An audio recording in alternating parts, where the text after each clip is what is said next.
রাজ্যে প্রাথমিক নিয়োগ মামলার রায় বুধবার ঘোষণা করবে কলকাতা হাইকোর্ট। দুপুর 2টোয় হবে রায় ঘোষণা। প্রাথমিকের ৩২,০০০ শিক্ষকের চাকরি বাতিল করে দিয়েছিলেন হাইকোর্টের তৎকালীন বিচারপতি অভিজিৎ গঙ্গোপাধ্যায়। ওই রায়কে চ্যালেঞ্জ করে ডিভিশন বেঞ্চে মামলা দায়ের হয়।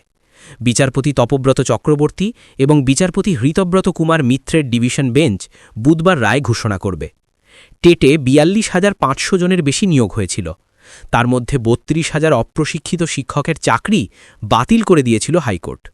২০১৪ সালে টেটের ভিত্তিতে ২০১৬ সালে প্রাথমিকে প্রায় ৪২,৫০০ শিক্ষক নিয়োগ হয়েছিল। ওই নিয়োগ প্রক্রিয়াতেই বেনিয়মের অভিযোগ ওঠে। পরে ২০২৩ সালের মে মাসের ১২ তারিখ ওই মামলার রায় ঘোষণা করেছিলেন হাইকোর্টের তৎকালীন বিচারপতি গঙ্গোপাধ্যায়।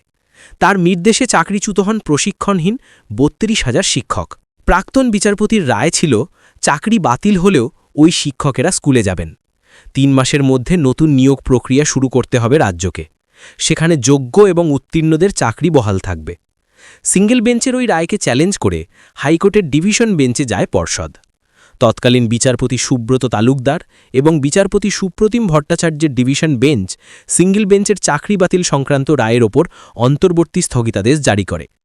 তবে একই সঙ্গে ওই ডিভিশন বেঞ্চ জানায়, সিঙ্গেল বেঞ্চের নির্দেশ মতো নতুন করে নিয়োগ প্রক্রিয়া পর্ষদকে শুরু করতে হবে। হাইকোর্টের ওই 2 রায়কে চ্যালেঞ্জ করে সুপ্রিম কোর্টে যায় রাজ্য এবং পর্ষদ। সেখানে আবেদন জানান চাকরিহারাদের একাংশ। তাদের বক্তব্য, সিঙ্গেল বেঞ্চ শুনানিতে সব পক্ষকে বলার সুযোগ দেয়নি। সব পক্ষের বক্তব্য শোনেনি আদালত। ওই বছর শীর্ষ আদালত হাইকোর্টের ডিভিশন বেঞ্চকে সব পক্ষের বক্তব্য শুনতে নির্দেশ দিয়েছিল। এরপরে মামলা যায় বিচারপতি চক্রবর্তী এবং বিচারপতি মিত্রের ডিভিশন বেঞ্চে। 12ই নভেম্বর হাইকোর্টের ডিভিশন বেঞ্চে শুনানি শেষ হয়। রায় স্থগিত রেখেছিল হাইকোর্ট। মামলাকারী পক্ষের অভিযোগ, নিয়োগ প্রক্রিয়ায় ব্যাপক দুর্নীতি হয়েছে। নিয়োগ প্রক্রিয়ার নিয়ম মানা হয়নি বলেও অভিযোগ তাদের। অন্যদিকে রাজ্য সরকার এবং প্রাথমিক শিক্ষা পর্ষদের বক্তব্য, দুর্নীতির কোনো প্রমাণ নেই। কয়েকটি ক্ষেত্রে কিছু অনিয়ম হয়েছে, পরে তা সংশোধনও করে নেওয়া হয়েছে। রাজনৈতিক অভিসন্ধি থেকেই ব্যাপক দুর্নীতির অভিযোগ তোলা হচ্ছে।